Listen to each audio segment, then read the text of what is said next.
Welcome to the Popko Project. This episode of the podcast is brought to you by Shirts for the Scene. Head over to the popkoproject.com and you can purchase your favorite band t-shirt. It is no secret that 2020 has sucked a big fat one. Artists and musicians have had to cancel almost all of their shows, which really has hurt them financially. Grab a shirt, support a band. The proceeds of each sale go right to the band whose shirt you are buying. Once again, head over to the popkoproject.com and grab your shirt today. Shirts for the Scene is made possible by Axelrad Screen Printing in Wilkes-Barre. Visit them online at axelradarmy.com. My guest today was the staff writer for The Weekender when I first started there in 2005. For those of you who don't know, The Weekender back in the day was the Bible when it came to arts and entertainment in Northeastern Pennsylvania. She and I went to King's College together in Wilkes-Barre, and this is the start of a series I'm going to call The Weekender Files. Where are they now? Welcome to the show, Leslie LauBach, or as I knew her when we first met, Leslie Martin.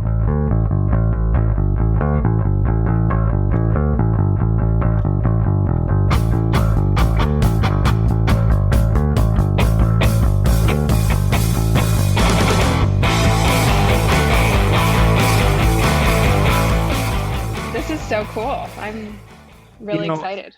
So I wanted to do this because I feel like what started everything for me was The Weekender, right? Yeah. And The Weekender was such a definitive point or part of my life, rather. And I thought it would be so cool to just kind of reach out to people that worked there at one point, whether it was with me or before me or after me, whatever it might be. And just kind of catch up because I literally have not seen you or spoken to you since you left The Weekender. I think back in, was it 2006? Yeah. And I mean, we've connected, like we've seen each other on Facebook and stuff like that, but I don't think it's been like, anything where we've gotten to hang out or, I don't live in Pennsylvania anymore. I haven't lived in Pennsylvania for 7 years now. So I don't think I knew that either. Oh, really? Okay. Not until today when I was kind of creeping on your Facebook to kind of see what you're up to. Oh yeah. I've moved a lot. We have a lot to catch up on, but it's so cool. I'm so excited for you too. I just think like The Weekender was such a nostalgic, just fun. It was probably, I was only there for 9 months. It's crazy what a short blip it was, but it's like some of the best memories I've ever had. And it was just the most fun and it was the best job. And, it's just when you said you were going to do this and then when you said you were doing a podcast, I was like, oh my gosh, like, I can't believe you haven't done this sooner. Like, this is so you and so like up your alley. I was so excited. So anyway. Well, thank you. Thank you. This is Leslie. Leslie was the staff writer for The Weekender when I got hired back in 2005. I don't know exactly when you started, probably around that time? Yeah. I started in May of 2005. Okay, so you were May. I was September. So okay. Yeah. Wait. Yeah. Really? You were September? But wait, were you interning there before you were actually on staff? Because I interned in 2004 though.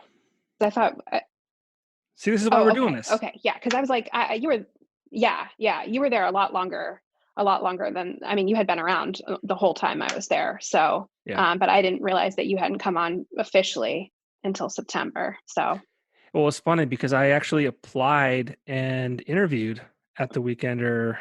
I want to say probably May of 2005. For a sales position, and our dear friend Janelle got it over me, which actually I think that worked out. Everything happens for a reason, and that happened, I think, perfectly because 3 months later I was offered the job in marketing, which I was probably better at. I was better at partying and screwing around than I was selling things. So yeah. And when I got there. Okay, so Janelle came in probably right after me, but when I got there, Katie was already there. Mm-hmm. And we were right out of college. Right out of college. It was just, and what a great job to have right out of college. I think I would have been fired from other jobs had I done the same thing at those jobs that I did at The Weekender. Oh my gosh. Yeah. I mean, I've just been thinking about it since you asked me to do this. And I'm just like, how did we get paid for that? I mean, I do know, like we took our job very seriously and I think we did a really great job. And I'm not just like tooting our own horn. I think it was some peak weekender while we were there. But it was just the most fun. Yeah. So my I don't say fondest because it's not my fondest memory. My first memory of you, I think not my first, Oh but do gosh. you remember when I made you cry? Oh, well, I mean, come on, John. That's not hard to do. I still cry about everything. No, I don't. Tell me. Help No, me I remember. was telling my wife. So real quick, I wanted to kind of do this as like a "Where Are They Now" type segment as a part of my Yeah. podcast, just to catch up and talk about our memories and where we are today. Because where we are today is light years beyond where we were, 15 years ago. But no, that I made you cry because, and I, sorry, uh, you were the staff writer, so you also did like a lot of the, I don't know if they're taglines or bylines rather for the man and model of the week. Yeah. So I had interns, and I remember when I was an intern, it was always like photo by John Popko. So like I had interns, and they were doing models in man of the week, and you kept forgetting to put their name as to who took the photo for the photo Oh, credit. And yeah. it was important to me because I remember when I was an intern, like I kind of cut them out and I put them in my scrapbook, and it was part of my thing for my wrap up, and I shared it with my professor or whatever. And it was like week after week, maybe it was like 3 weeks, but you kept forgetting. And I don't know if I got mad, but I like addressed it again, probably like in an aggressive way about it, and you cried. Yeah. And I Well, thought maybe I was gonna get fired at that point oh gosh. because I was like, Yeah. I was still like new. It was probably my first month there. Like here I am walking in with. Well, no, I mean, what's so funny is I'm a perfectionist and I wasn't even a perfectionist back then. And so if anything, it just struck a chord with me because I don't like to mess up um, but it's so funny too, because I just think about like even the lack of attention to detail I had back then. I mean, obviously, like you said, we're light years away from who we were then. And I think about who I was back then. And, I made a lot of mistakes, and we were kids. We were I growing know, up. I It know, was, yeah. So, Leslie. but It's been so long. I don't even remember your maiden name, Martin, Martin. So that's so easy. Jesus, yeah, yeah, yeah, wow, yeah. I Leslie mean, Martin. well, you think about it. I mean, but I got married in 2007. So I Oh, was geez, so, married. Yeah, yeah. I've been married it'll be 14 years here wow. soon. So, Congrats. thanks. But so, I mean, I haven't been Martin for a long time, and I don't have it really anywhere. So I could see why that would be, it's so crazy how, because I do that all the time. I'll see people on Facebook and I know them by their married name now, and I cannot remember, went to high school with them, can't remember their maiden name. So Yeah, and we actually went to college together at King's College. yep, we did. Yeah. It's crazy how time has. I feel like it's slipped away. Yeah. I still watch like college basketball and stuff with my husband, and I feel like I'm that age, and then I have to remind myself like, no, I am not that age anymore. Well, see, I always do the reverse. I was just actually talking to Clyde the other day.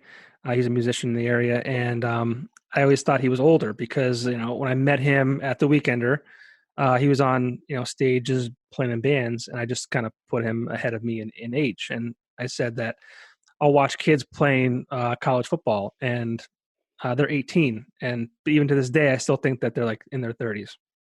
Yeah.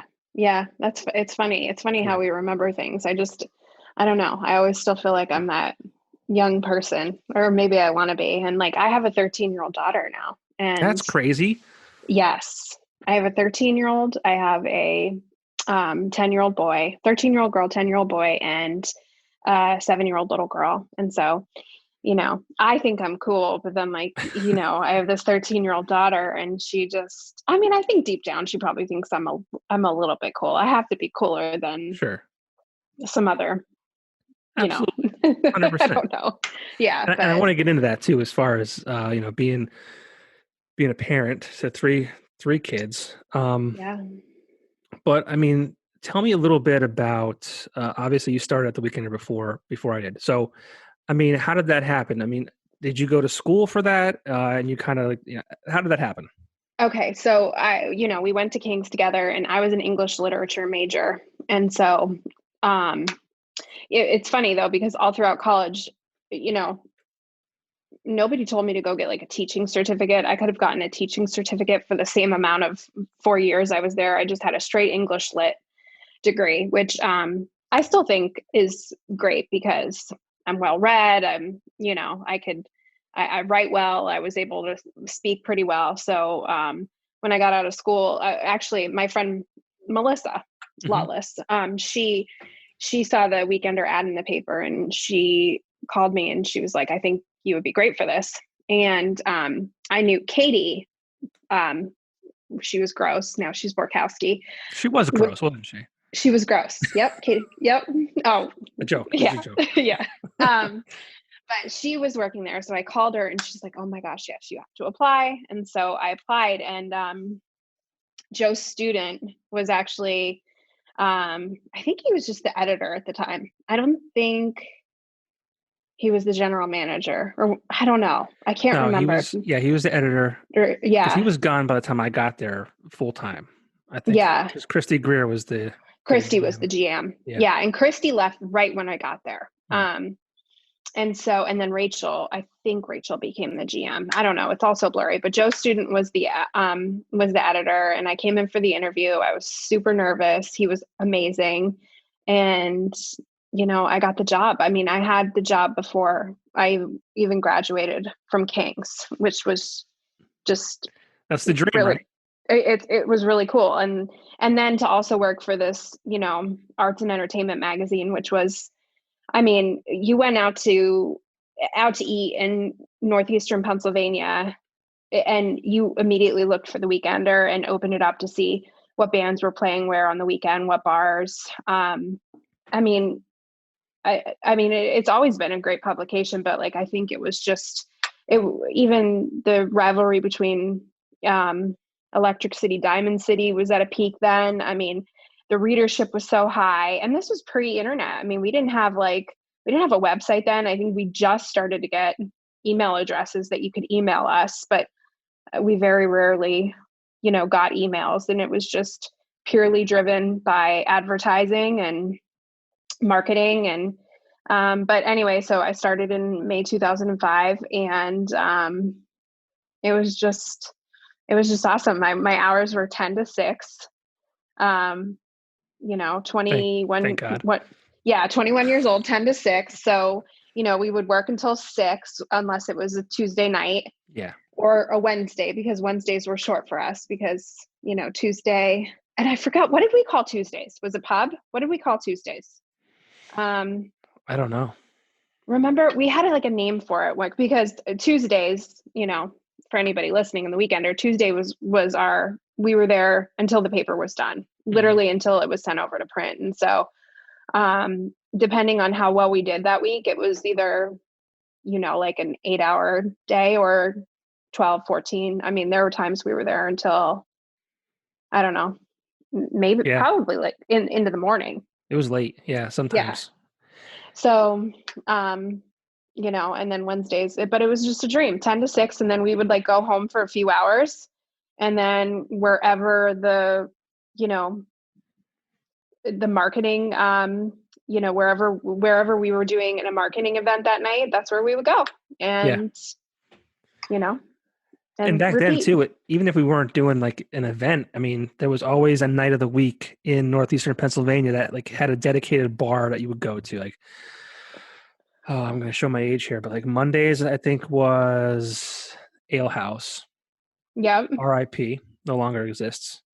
Tuesdays were Old Time Charlie's. Old Time Charlie's, yep. Still operating. Then Wednesdays. Crazy. Oh man, I don't even know what that was. I remember Wednesdays used to be, I know that I remember I used to go to Hiles up in Dunmore. I thought that was Thursdays. Oh, was it Thursday? Maybe, well, Or you maybe know what? Whistles was Hiles was Thursday. also Monday sometimes too. Hiles was Monday too. Yeah, you're right. Yeah. I know it was, and we went out, even if we didn't have a marketing event, we all went out And and together too, which was really cool. And I was just saying the other day, like our relationships were seriously like family. Like, we were brothers and sisters, and it was just like when we'd sometimes we'd fight as oh brothers and yeah. sisters, but we had a great time. Yeah. And like, we never took it personally. I mean, even I don't remember you making me cry. So obviously it didn't have that much of, I wasn't traumatized, but like, Good. we just had this close knit relationship where we just like we got over things, and there wasn't drama. There wasn't any drama. We were like the original Jersey Shore without the drama. Yeah. And thank God there wasn't camera phones and things like that. At Oh least my for me. gosh. I think about that all the time. Yeah, we grew up in a good time. I mean, yeah, the things I could have got caught doing. I know. Oh man. But yeah, and one of the big events that happened when you were the staff writer and I came on board was Hurricane Katrina. Mm-hmm. That was a big deal, obviously. I know we did a big show at the Staircase in Pittston with Breaking Benjamin. Yeah. Doing was just so cool. Yeah. Well, I mean, I remember like it happening, like not the show, but the hurricane. It was terrible. But the show was great. I mean, Northeastern Pennsylvania came through again, like it always does, as far as helping raise funds for good causes. And then, so you're there for 9 months. Were you there for the 2006 Reader's Choice Awards? No, but I came. You came. I came. Okay. Yeah, I was there. Yeah, because I had left. I had left the weekender. I felt like you were there. Yeah. In December of 2000. Okay. Yeah, I left in December of 2005, and that's when I started working at Mohegan Sun, but I came back for the party. Yeah. I don't miss those Reader's Choice events, in that we literally hand counted every single ballot until we got, the internet, so to speak, where we got online voting eventually.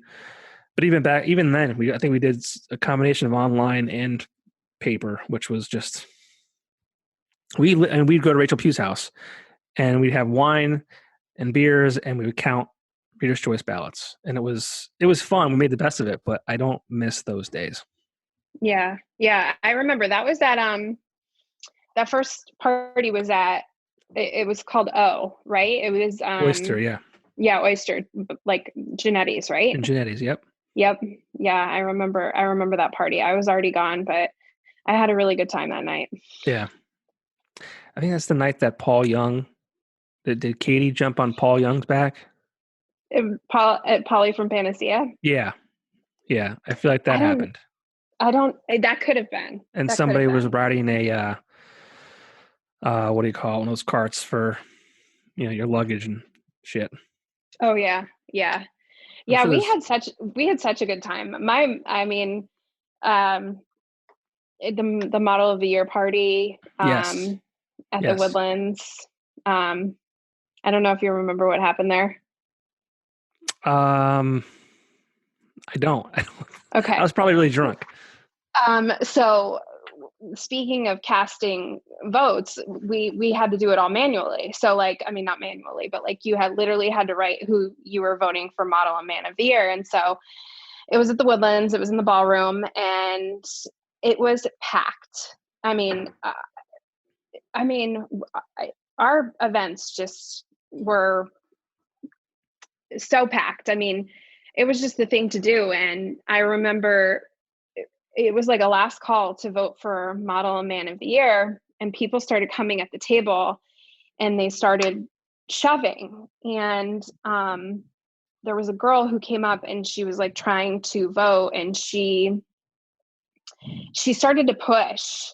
And I told her to just step back, and she went and grabbed my hair and pulled my hair and she scratched me, and I started to bleed. I had blood running down my arm, and I don't even know what came over me. And I just went and I just clocked her. And did you really? Yeah. How do I not remember this? Oh, because it's so funny because Rachel Pugh came and just pulled us apart, and like bouncers came and she was out of there. But like everybody was like, where did that come from? Because I was always very like, I mean, I had fun, but I was kind of like mild mannered and like, not somebody you would think that would just like, throw a punch. And so I think about that now and I'm like, oh my gosh, I can't believe I did that. My kids actually were just asking the other day in the car. They're like, did mom ever get in a fight? And my husband's like, yep. And like went and told them the whole story. So I feel okay telling it on this podcast. But I mean, and like I was at work. Well, that's what I'm thinking now. Like, all right, if that happened in this year, 2020, it would have been on someone's phone, on the internet, and you probably would have been fired. Oh, and like assault her. I mean, granted, she scratched me and I may have been defending myself, but I mean, it's just such a different time. But it really was some of the best times ever. And you were like, I mean, you were Johnny Weekender. I was. And I was given that name just so everyone knows. I did not. Who dubbed you Johnny Weekender? Jay, we call him Jay. But Jaconda Cortazzo of Lesson 1. Okay. Yeah. He's the one who started calling me Johnny Weekender, and it kind of just stuck. To the point where people thought I owned the thing. Yeah. But, well, you were GM. I mean, you were GM, right? I got there eventually. Yeah. Before I left. Yeah. It was 9 years, I think it was. If I count the 2004 to 2013. So yeah. 9 Wow. Wow. Yeah. Yeah. Yeah. It was sad too, because like every year went by and I'd like lose another one. Like it was you, and then it was Katie, and then it was Janelle, and it was Tiffany, and then it got to a point Damien. where Damien left, I think 2006. Yeah, it was 2006. Yeah. And I was like the last man standing at one point, Rachel finally left, but which was good for me because I got promoted, but yeah. But it's sad how those times have to come to an end. And even as like towards the tail end, I mean, it wasn't nearly what it was, when we first started by any means. I mean, the internet took over, Facebook and all that kind of stuff. And the advertising was affected by it, and new ownership was not great. And it was just, I'm glad I was able to leave on my own terms. Kind of, because I did give my notice and they did walk me out.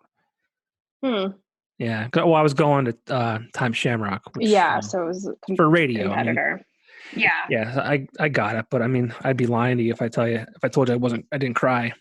That's not the way. I was 30. How old was it? Time 32 or no 31? No, I would have been 30. Ago. So 30. I was 30. So yeah, I was a grown man crying, but it's not the way I kind of saw myself leaving. But it is what it is. Yeah. But so you were there for 9 months. Why did you leave? Well, so the Weekender was amazing. And I loved it. So I was a staff writer. So I got to do things I never would have dreamed of. I mean, got to interview people, I mean, Kelly Clarkson, as soon as she was, just off of American Idol or not even American Idol, it was after her first album and she was just on fire, and Meatloaf. And I mean, just like, it was just like, I mean, I got to interview, the guys from Breaking Benjamin. We got to, I mean, hang out with them obviously. And Nick Coyle when he was in the drama club, but, Lifer. And I mean, just things that I never imagined I would be able to do, but I was just kind of not sure where it was going to be going for me. I was a staff writer. I would have loved to have been editor. But Alan was editor at the time, and I knew that, he been with the Times Leader forever. So I was just kind of thinking about where I was going. And so the casino came into town, and I was friends with the vice president of the Chamber of Commerce at that time, because we were all just that's when the revitalization of Wilkes-Barre was really big. It was, they had that whole campaign with the bees and everything. And, the downtown was just, revitalized. So we were really close. Everybody was really close with the people at the Chamber of Commerce. I mean, we were all just working kind of together. So we had a lot of connections, and we were at dinner, and she said that she had a meeting with the CEO of Mohegan and asked if, I was interested, and, she would pass along my resume. And I just was like, sure. I mean, I loved The Weekender, but I was like, I'm going to take this shot because at this point it was one of the biggest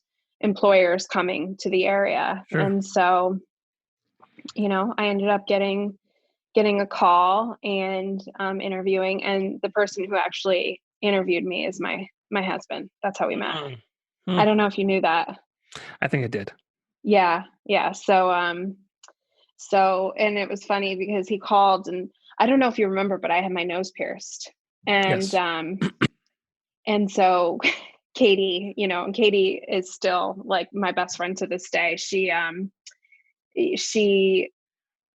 I had this interview and I had to take out my nose ring, and I'm like, if I don't get this job, I'm not, I'm keeping my nose ring. So we went into the bathroom at the Weekender because I was leaving the Weekender, go to the interview and coming back. And like the nose piercing, like it like corkscrewed. So it was like flushed to the inside of your nose. So Katie's in the bathroom and she's got her finger up my nose and she's like helping twist and pull out my nose ring. Like, I mean, what a friend. Like she just right up there, helped me get my nose ring out. I went to the interview, came back, we like put it back in, and I ended up getting the job. But it was really sad. I mean, I loved The Weekender. I loved it, but I just knew it was an opportunity I couldn't pass up. And it really was like kind of, I mean, that decision has determined the rest of my life because I met my husband, and, now we've lived in 4 states and have 3 kids. And so. Happily ever after, right? Well, yes, we're very happy, but, it's not like, keeping it real. I mean, obviously it's, there's been lots of ups and downs, but we're very fortunate and blessed, and we've been together for 14 years. So, that's great. I mean, marriage is not an easy thing to navigate for a lot of people. And then you add in job changes. You kind of alluded to that, having to move, you add in kids, and you add in, 2020 to that. And I can't imagine. So, I mean, you got to the Mohegan Sun, met your husband. And what did you do at Mohegan Sun? So I worked in human resources. So I got the job as their internal communications. So it was in their human resources department. So I was basically like internal PR for the casino. So like they wanted all communication centralized internally. So I did, I wrote all of the communications that went out to all the employees. And then I also did all the employee events, employee recognition, stuff like that. I was just basically I was like the head of the culture, just keeping, and then I got into like some hiring and things like that. And then when my husband and I started to date, I moved into guest services at the casino. So we didn't have a guest service department. So we created the guest service department and started to doing, guest satisfaction surveys. So we had like a team where we would call people if people rated us poorly, just how we can make it up, things like that. And so I did that until I, was pregnant with my first child. And then I stayed home, and I would come back every once in a while because there was phases of hiring. So when, the casino opened and then the table games opened, I would come back and I would do some job fairs and hiring and stuff, and just worked on an as needed basis. But I was basically, home with my kiddos, and I've done some, I mean, it was definitely an adjustment, I'll tell you, because I've always worked. I worked all throughout college, and and I had a job since I was 15. And then I worked with my husband. So we would, I worked at the Weekender, we would go out all the time. And then I worked at the casino, and we would work until like 7, 8 o'clock at night, go and get like a late dinner, and then all of a sudden I was home, 13 hours a day by myself, and it was an adjustment, but it's been amazing, and I wouldn't trade it for anything. So Yeah, and if I'm wrong, I apologize, but I think every woman wants to be a stay-at-home mom until they're actually a stay-at-home mom, because it is not the joy that you think it is. Now, don't get me wrong, it's probably amazing, but like it's different, because then you're like you said, you go from working for a living to like being cooped up in the house all day with a child, yeah. like, maybe initially, especially is crying and all that kind of stuff. So it's like, maybe this is not what I wanted with my life. Yeah, it's hard. I think I struggled with it a lot. It was an identity shift because Yeah. you naturally and I think, I'm sure probably a lot of people can relate to this generally, but also this year, it's like you identify yourself a lot of times with what you do. And so,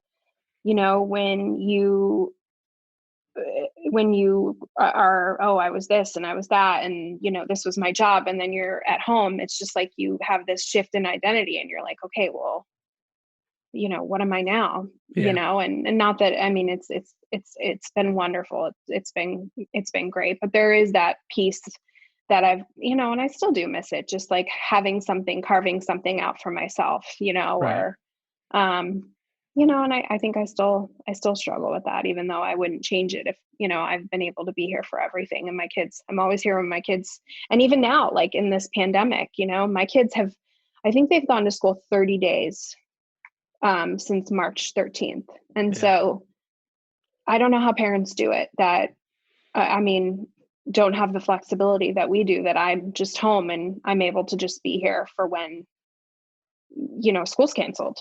And Yeah. I don't know. That was one thing I was like, thankfully, our son, he'll be 3 in a couple weeks, but like, he's not, like, daycare is still open, but it wasn't for like 2 months.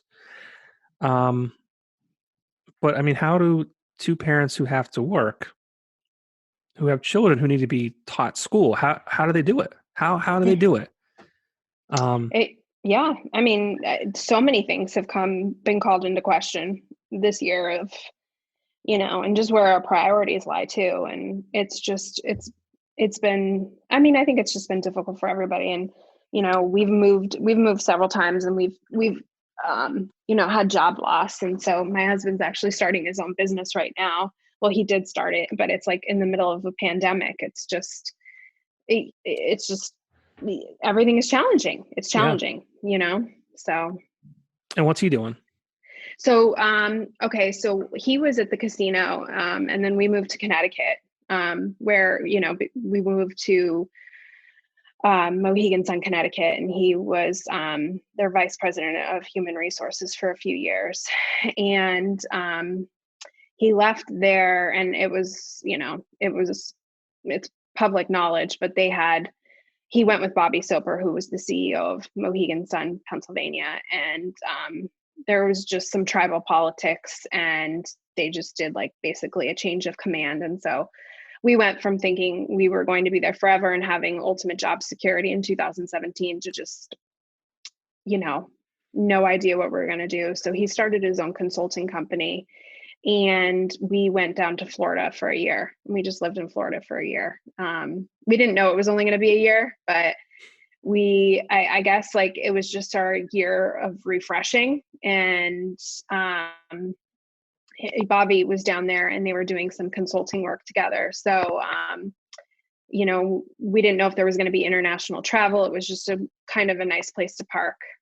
We were right outside of Miami and Fort Lauderdale. And so we lived down there for a year. And in the meantime, my husband started to consult for a CBD company out of Kentucky. And my husband's from Louisville, Kentucky. That's where we are right now.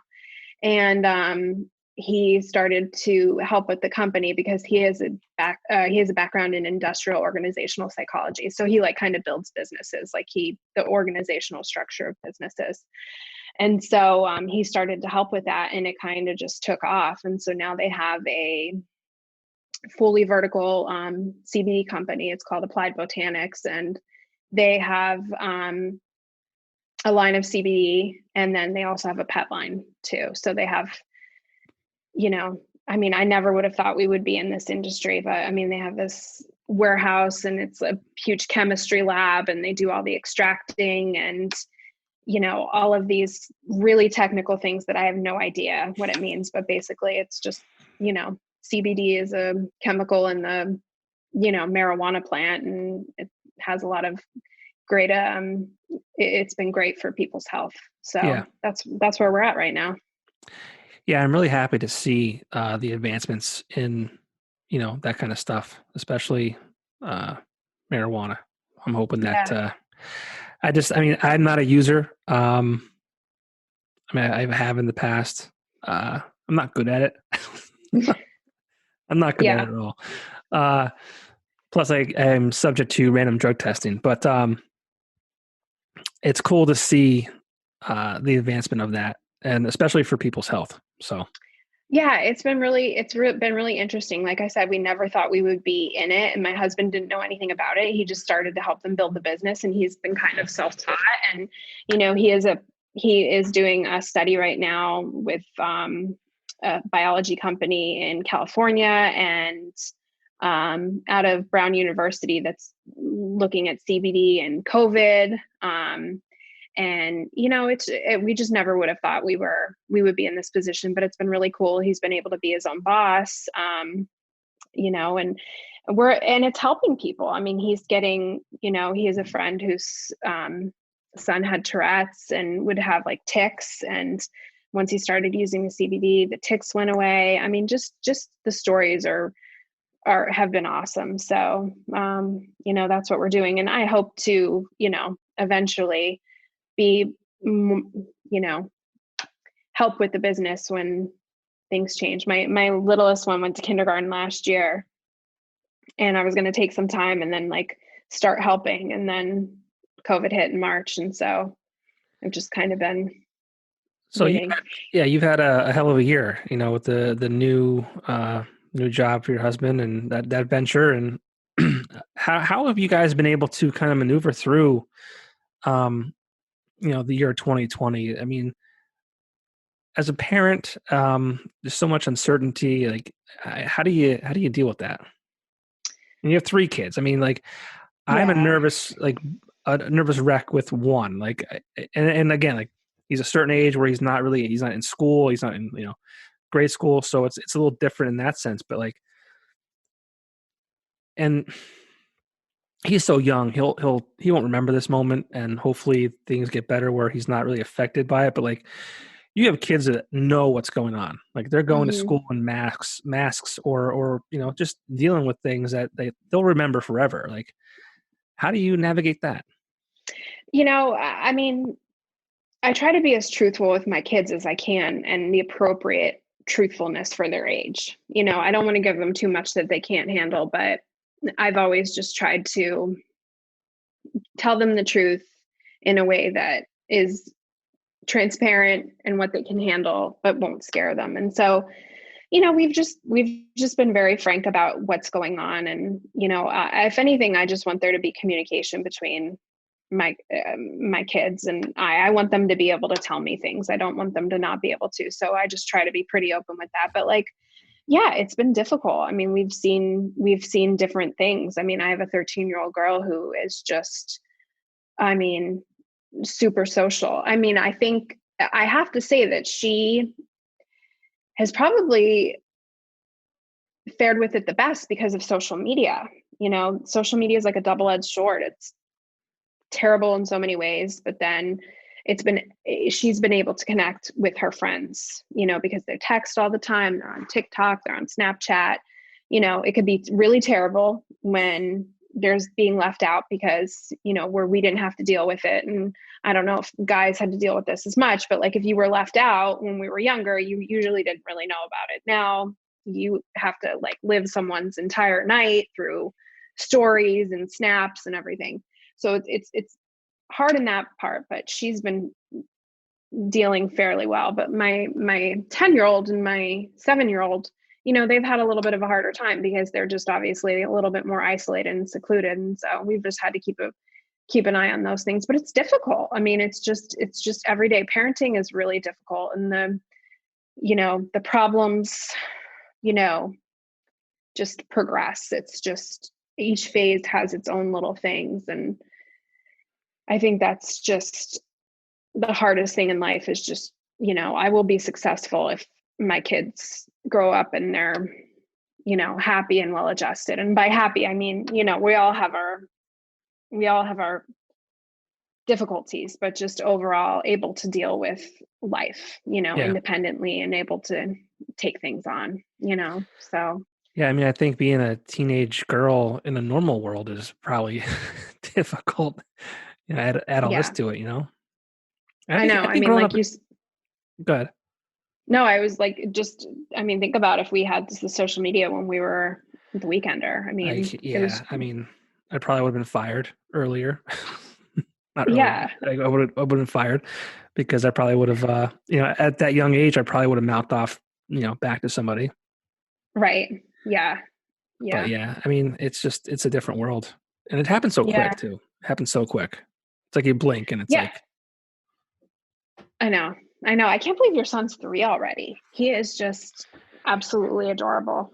Yeah, I have to start keeping a notebook in my pocket because he's saying stuff now that it just cracks me up. And I can't remember. Oh, you have to write it down because there are so many things that I wish I had written down and that I didn't. And I know, fortunately, I have video, and some of it is so stinking hilarious, but you have to write it down because those years are just so precious. They really are. I probably have 5 more kids, but are you done? Sanity, I can't. Yeah. Oh yeah. Yeah. We're Not that I want to get into that. I'm sorry for even asking. No. But I just love that whole. I love the baby phase. Some people don't like the baby phase, but I just loved it. So. And you had kids fairly early, and I mean I say early because. Yeah. I guess for our generation, it was kind of. Am I wrong in saying that early? No, I was 24. Okay, early, yeah. That was hard because all of my friends were still in the party scene, and I was at home with a newborn. Like I said, I love my husband. We fell head over heels, and everything just happened super quick for us. And I wouldn't change our story at all. But it was like I was just all of a sudden I was out partying and having a great time living this this 24-year-old life. Yeah. And then all of a sudden I have a baby, and it was really hard. I'd have friends call me and they'd be like, "What are you doing?" And I'm like, "Oh, I'm feeding the baby." They're like, "Well, weren't you just feeding the baby?" I'm like, "Yeah, babies need to eat like every 2 hours." And, and it was just hard. And that was the dawn of Facebook too.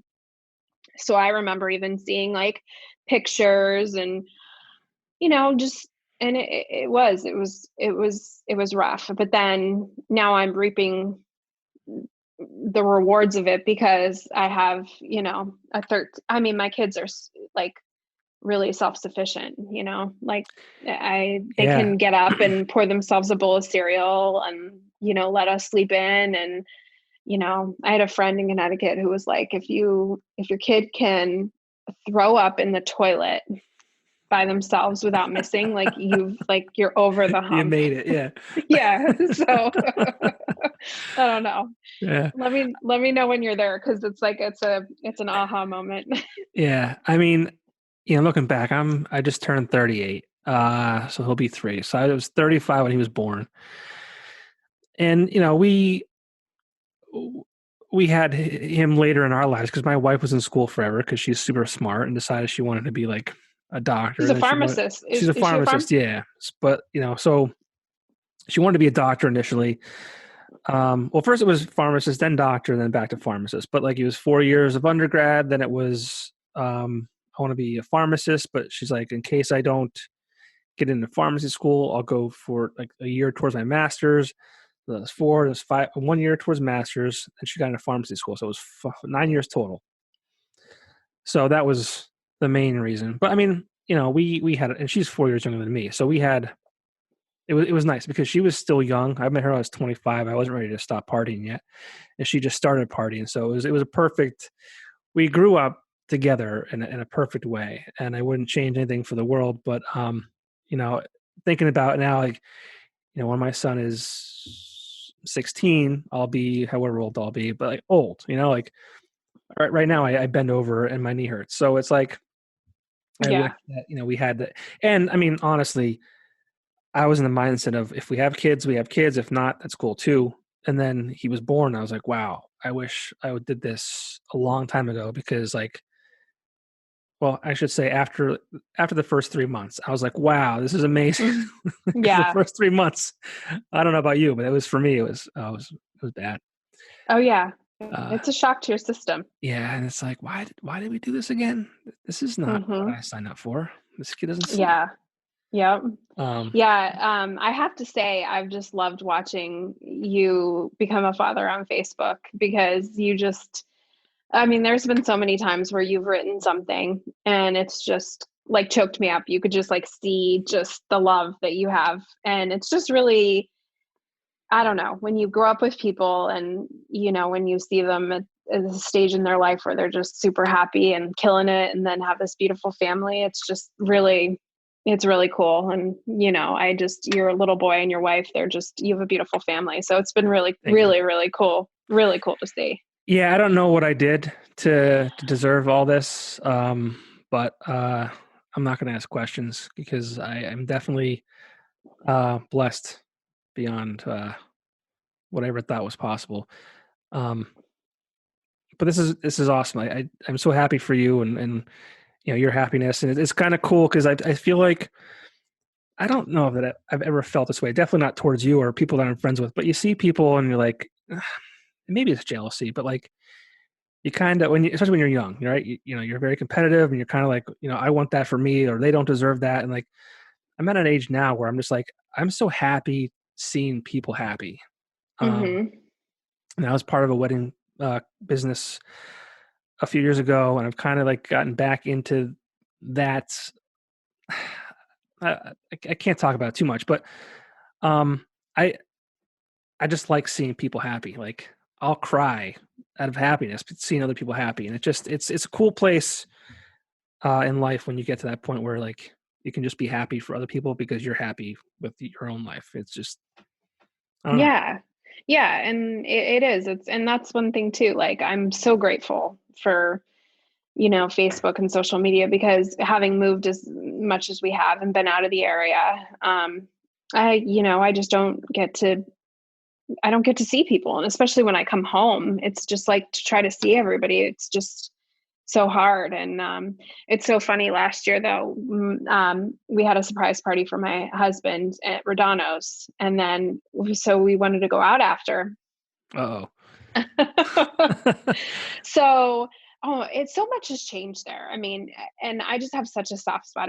This will be the first time in my life I won't be in Pennsylvania for Christmas, like not Christmas Day, but just even to visit. I've come home, or I've been there for all 37 years. So it's really, really sad and bittersweet, but it's just, it will always be home. And, people could say whatever they want about Wilkes-Barre, Pennsylvania, but like, it's home. And I don't know if I think people appreciate it, but like when you leave, it's just, I don't know, there's just something, it's just going back is just so nice. So, but we're like, okay, where should we go?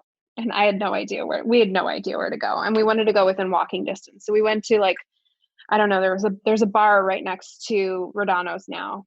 They're like, actually, yeah.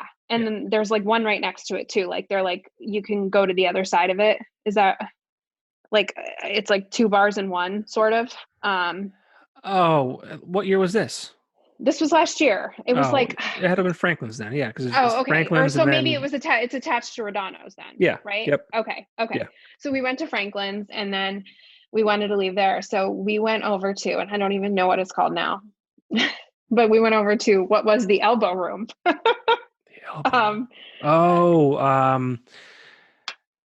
It was Gonda's. Remember it was Gonda's? Gonda's. Yeah. So it's been Vesuvio's for It was Vesuvio's. A long time now. Yeah.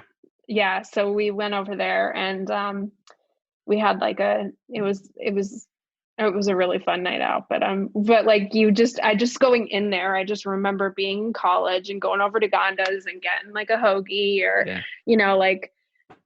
and just being on that campus, and you just look around, you're like, how in the world did 15 years go by? And like, it's just like It's a crazy. blink. It's and I'm crazy. like, I feel like I should still be a student here, but Is there clearly not. is there anything that whether it was college or the weekend, or is there anything that you would do over again, given the chance? Yeah, well, I have interests now that I didn't have then. And I think that's what's so hard is, when you're 18, making a life decision about what you want to do for the rest of your life. I wish I just had more knowledge about the things that were out there to do. I'm super into, I love true crime and forensics. And, I think I would have maybe like wanted to do something like that. Or, King's had a fantastic physician's assistant program, which, I know, because Dave Ermack is, one of your close friends. And Yeah. he was, he went through it. And it was just like, I just wish I had more knowledge about the things that were available out there to do, because, and like, I mean, hindsight's 2020, but it's like, I didn't know then that I would have these interests, but I just wish I was a little bit more informed of the things that I could do, and Yeah. And I don't know if that's like our fault, or if it's like, maybe it's half of our fault and it's half of our guidance counselor's fault, because like I look back and I mean, I took the path that I took because I knew that I wanted to be involved in music. And I think I got lucky with the Weekender because it was arts and entertainment, and obviously music is a part of that. But like, I don't remember having a lot of guidance as far as like, um, you need to do X, Y, and Z if you want to get, to point A. I don't. It's weird. I totally agree with you. I don't think there was a lot of guidance. I remember actually going to like somebody at King's and taking a quiz about my interests after I had already declared a major, and I was like looking for like internships or something. It was just way, like way after the fact. And so, I mean, that's the only thing. And I've just thought about now as my kids are getting older, like the things that I would like to do. And I don't know what that would be. And I always kind of sell myself a little bit short. And, I'm like, oh, maybe I'll go back to school for this. And I'm like, I can't go back to school now. And my husband will be like, why not? Yeah. Like what, and I guess it just overwhelms me a little bit, the thought of it. And, but so that's kind of where I'm at right now. I'm just, I'm getting to this point where my kids don't need me as much. They still do, but they don't need me as much. And so I want to, I want to be there for them, but I would also like to, figure out something for me. And so, and I would love to do some of the things I'm interested in, but we'll see. And that's, I listen to podcasts all the time. And so when I found out you were doing a podcast, I was just so excited. I was about 3/4 of the way through your first podcast too. I love that. Like it was like almost 2 hours, which is fantastic because I like long podcasts. It was much longer than I had thought it would be, but like again, like the goal for this was just to kind of, whatever happens. I didn't want to set a time limit because I didn't want to feel rushed. I just kind of wanted to see where it went, and it was like I blinked and it was 2.5 hours. I'm like, oh Jesus! I mean, people's attention span are not that good these days, and I mean, especially like what we're doing here, me and you. I would assume that probably only, Katie and Janelle and Rachel would probably be the only ones that listen to these. So Yeah. this is more for me. Yeah. And I mean, I hope you guys enjoy it too. I mean, it's definitely something that I wanted to have a documentation of. And I told my wife, it was like probably 4 years ago, that I wanted to do a podcast. And for no other reason other than to have like this documentation. And I just wanted to like interview my friends, and just so when I'm 80 years old, I could say, Amanda, get my tapes. So Yeah. put the headphones on and remember the times I don't remember. Yeah. So this is cool. I mean, it is cool. I told my kids that I was going to be on a podcast, and they were like, what? Like, they were like, Mom, are you like legit or what? Yeah. Or, it's just, Tell them like I have like 1 million listeners. They don't know.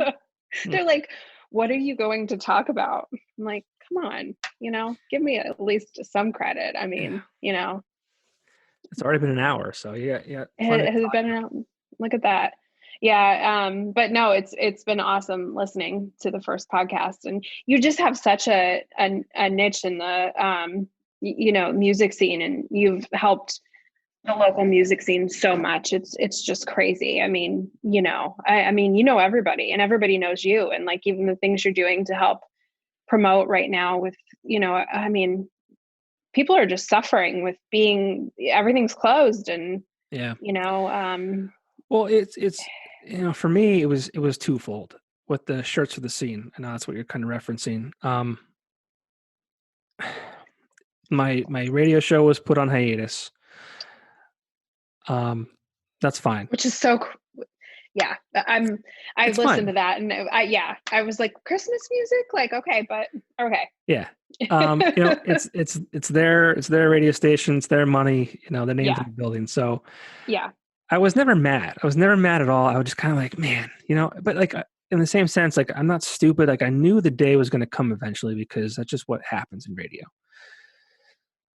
I just didn't know it was going to happen that soon. But so selfishly, I was like, I feel like I need the local scene more than they need me. Like who am I? You talked before about having an identity. Like it happened, and like I still have a job. My primary job is sales. I did the radio show as just a passion thing. I never got paid for it. But so I didn't get fired, but like emotionally, I felt like I was fired. Right. Yeah. So I was like, man, like who am I? Like, and I always say, like, I hosted a show on Saturday nights at 9:00 on a local radio station in Northeastern Pennsylvania. Not setting the world on fire, but that gave me a sense of purpose. And so when it ended, I was like, well, who am I? What do I do? Like, how do I continue being what I've been for? I mean, it was 3.5 years on the radio, but this goes back to 2004 when I was started at the Weekender. So I was like, man, like the industry in general has been crushed, and the bands especially, they haven't been able to play shows. If they're not playing shows, they're not making money. If they're not playing shows, they're not selling merch. And I was like, Axelrad had this great idea back in like April, May, June to help local businesses. What if I just stole the idea and just made it, focused on bands?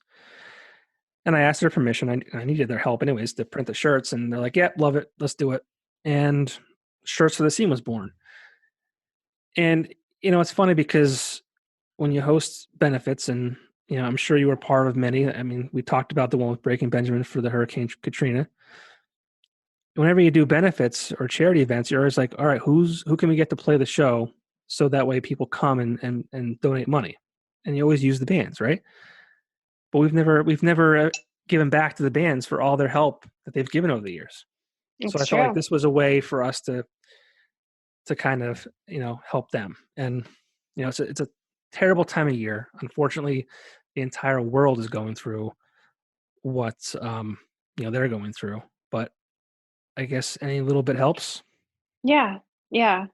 And like even going back to, you losing your radio show, I mean, it's just kind of crazy the way things work out, because had that not happened, maybe you wouldn't have done this. And, podcasts are just, it's such, I have actually thought about, I would love to do I mean, I don't know what I would do, but do it. I think it's so cool. And the fact that like, and that's the thing I admire about you. You're just like, this happened. You're like, all right, I'm going to start a podcast, and we're like, people talk and then you're doing it.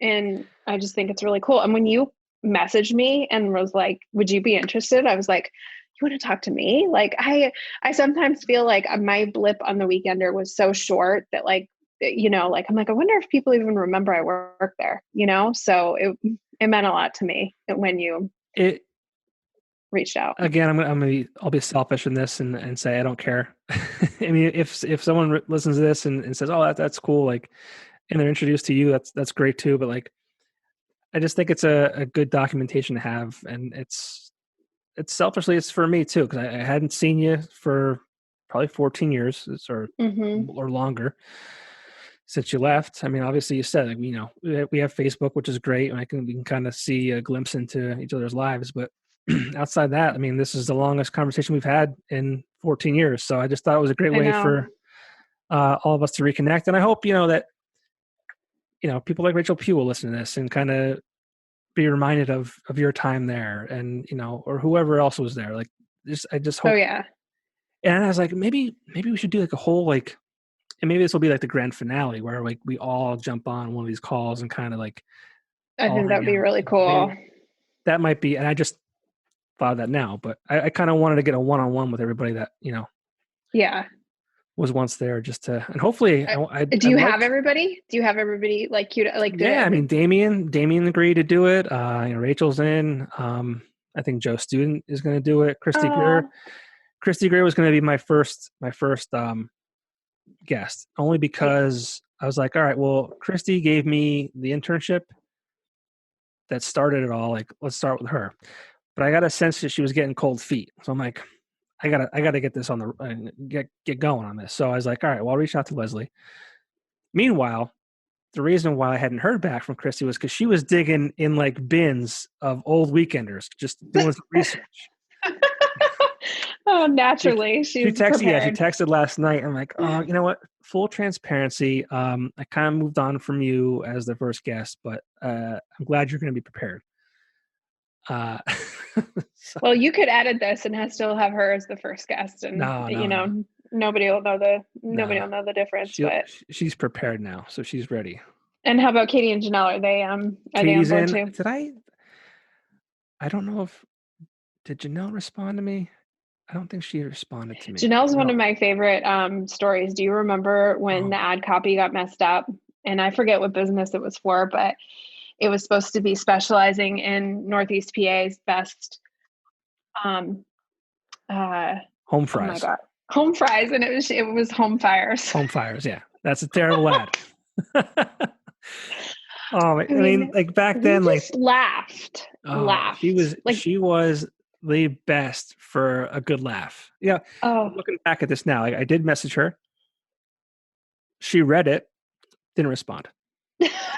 Janelle, if you're listening, I'm calling you out right now. Janelle, you need to respond. You need to come on. We need to hear some of the funny stories, because I remember her walking out of the bathroom with toilet paper on her feet. I remember me and Tiffany, The Office was big when we were at that time of our lives.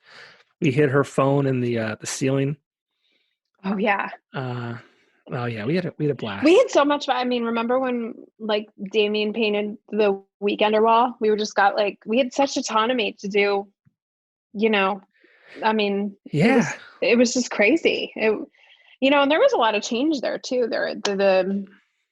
We went from like Knight Ritter to, I don't know who bought the Times Leader after that. I can't remember, but it just always kind of maintained. And yeah, it's sad. I know that Weekender wall has definitely been covered up. It has. Absolutely. Yeah. It was so well done. It was so. Damien did a great job. What's funny too, like, and I'm not going to talk shit on them, but like, I almost feel like I shouldn't be giving them this much promotion, so to speak, because I mean, it's not, the Weekender, I think, still exists online. So it hasn't printed, it stopped printing before the pandemic. And I think it was going to happen regardless, but the pandemic kind of escalated that timeline. And I think they just kind of steal stories from the TL and put it on the Weekender website. So it's like updated that way. But like, it's not like, there's not dedicated columnists like, like with you there. I remember back in the day, we would like plan out the cover each week, and we would like get local people involved in it and like do cover shoots and things like that. Yeah. That's long gone. That's been long gone. It's probably been 5 years since that's actually happened. So I hate to even talk about them to give them more like publicity, but I mean, in the same sense, like, I wouldn't be where I am if it wasn't for that paper. Yeah. It's sad to see what happened to it. And it's it's a lot of things. It's the internet, it's ownership, it's, Yeah. it is what it is. Yeah. Yeah. It's kind of one of those things that just gets swallowed up with time and technology and just, like, I mean, who would have ever, like, but it was it. I mean, you looked Tuesdays, and I mean, you remember people would be calling, Arena Bar girl would be like, I didn't get my, my delivery. You remember? Oh And yeah, we there were, was like people were like, if they didn't get it for their restaurant, they were freaking out because that's what people walked in. They're like, where's the Weekender? I mean, that was it. So, I mean, I hope to have Jim McDonald on, who was the founder of the Weekender. That'd be cool. Yeah, that would be awesome. He actually just responded to my friend request on Facebook. So like we're best friends now. And yeah, we'll see what happens. Awesome. Yeah. Well, thanks for doing this. It's been awesome to catch up with you. It's been awesome for me too. This is really cool. And I'm just so happy for you. I can't wait to listen. I'm a podcast junkie. So I'm, you've got a follower in me. Sweet. Spotify, Apple, Stitcher. I think it's on Amazon now. I forget. I'm a Spotify girl. That's like totally my jam. So yeah, I was a big Apple guy, but then Joe Rogan went exclusive to Spotify. So I know I love Joe Rogan. I know you love Joe Rogan too. I'm not as big a fan as you are, but he, I mean, I love podcasts. Oh yeah, that's a Joe Rogan bust that I would hide on my wife. Yeah, your wife got that for you? She did. It was a birthday present one year, and it's probably her like biggest regret. Yeah, so I dress him up in like holiday stuff now. Like he's in the bar right now, but when she first bought it for me, I would like put it throughout the house, and she hates it. It's a natural progression. I mean, it's like, who knows? You could be the next Joe Rogan. If I could be NEPA's Joe Rogan, that would be fine with me. Not that I want to limit myself to be, just NEPA, especially on a digital platform. But I mean, my goal with this is to provide people with like, a place to, for entertainment, discovery. I talk about, people going through things. I did Sober October, and people reached out to me saying, hey, I'm so proud of you for what you're doing. Like you've inspired me to also, attempt it. Or I had people reach out to me who thought I had a legitimate problem saying, hey man, you can do it. Don't give up. Like, I'm like, I don't really have a problem. Like I'm just a weird fan of Joe Rogan and he does Sober October. So yeah, that's what I'm doing. Mm-hmm. But it was cool to see, people kind of come out of the woodworks and, be supportive and things like that. And I think I keep saying this and everything I talk about now anymore, but like, I feel like there's moments or certain things that happen in people's lives where they're made to feel like they should be embarrassed of those things. For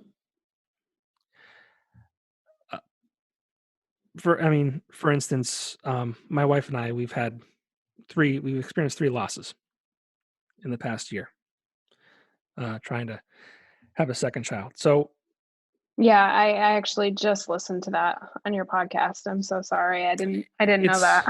Yeah. I mean, it's again, going to what you just said, you didn't know that. Like it's not supposed, not that it's not. Yeah, no, there's a stigma. Like, people don't talk about it. Yeah. Don't talk about it. Like, and obviously it's much different, for a female than it is a male. Like this third time was crushing to both of us. I mean, I don't want to say I shook the first 2 off because that's not the right term, but I did my best to be strong for her and move things forward. But like this third time was like for both of us, it was just an absolute nightmare.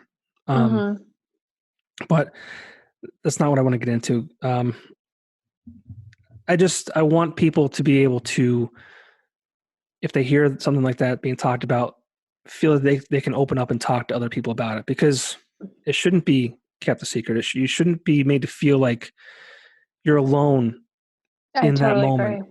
And, we're not going to move those things forward by not talking about it. So like, Yeah. And you have no idea the things that you talk about, who that's going to affect. And there's so many people, like I know that Infant Loss Awareness Day has become, it's an actual day now. And I have so many friends who have posted that they've lost children and, and it's just, and I have a friend who lost baby right before she was due. And one of the biggest things is she's just like, I want my child to be remembered. She was real and, she's called by name. And so it's just, but it's these things that like, for so long people just didn't talk about. And so they suffer alone. And I totally agree with you. And if this gives you any sort of like platform for people to like, just talk about the things that are going on, it's just awesome. You have no idea the amount of people you're going to affect, even just opening up and saying that. I had no clue, and I just listened to that and it's just like, wow, like, I'm glad I knew that. And, like your wife shouldn't have to go through that alone, or the two of you together, Yeah. It's definitely something that you don't ever think about, obviously. It's not something you ever think about. I mean, we had, Lincoln there was no issue. None. Right. It was almost a perfect pregnancy. Like, I just can't imagine people going through that and not having anyone to talk to or anything like that. It's just, it's not a situation that I would wish on anybody. And I think that's a reason that podcasts have become as, popular as they are, because we all just need this like form of communication, whether or not we're just listening. It's just, we feel this like connection, like there's so many, whatever your genre of podcast is, it's just like there's communities built around it. And it's just like, if you literally want to listen to something, you can just queue it up and you could, like self-help or anything, religious, anything, you could just, and you're there and you are able to, and you might not be connecting one-on-one, but you're at least hearing from somebody who is going through it and you can relate, and I think that's been a huge thing in this whole 9 months of, where we've been more isolated, is just all the avenues we have to connect with other people. And even the fact that we're doing this, had there been a pandemic, we probably wouldn't have caught up and like been like hanging out on a Monday night, like just talking. It's just, there's blessings in all the little things, but I just, definitely this platform, that you have is just going to open up a lot of doors and a lot of lines of communication. So it's really cool. I hope so. It's cool. It's really, really cool. I'm so excited for you. I'm so glad I got to be your first guest. Hopefully everybody else doesn't show me up, but I know, like, I mean, you set the bar pretty high. You're going to have so much fun with everybody. I can't wait to listen and just relive some of these stories. So I can't wait either. I mean, I haven't talked to Damien since he left. I mean, like, oh, I know. Me too. When I say talk, an occasional Facebook message, but like that's it. And he was such a riot. Like, I love Damien. Yeah. I mean, we were so close. It makes me sad. I wish we stayed connected more, but I mean, it's life, but it's just all fond memories, So hard. Yeah. Yeah. But yeah. Thank you so much for doing this. Tell your husband I said hello, and best of luck in his, new business. That's awesome. Good for him. Thank you. And thank you so much for having me. I just think this is really cool. I'm just so happy for you. And, most importantly, I'm just happy of your, beautiful life, your wife and Lincoln. He's just adorable and you're just killing it. So just keep doing what you're doing. Thank you. And and thanks for having me. Yeah, I will let you know when this goes up. Yeah, definitely. Okay. Awesome. Leslie, thanks so much again. All right. Talk to you soon, John. All right. See ya. All right. Bye. All right. We're done. I think we're recording. Oh, we're still recording. We're still recording. Stop recording.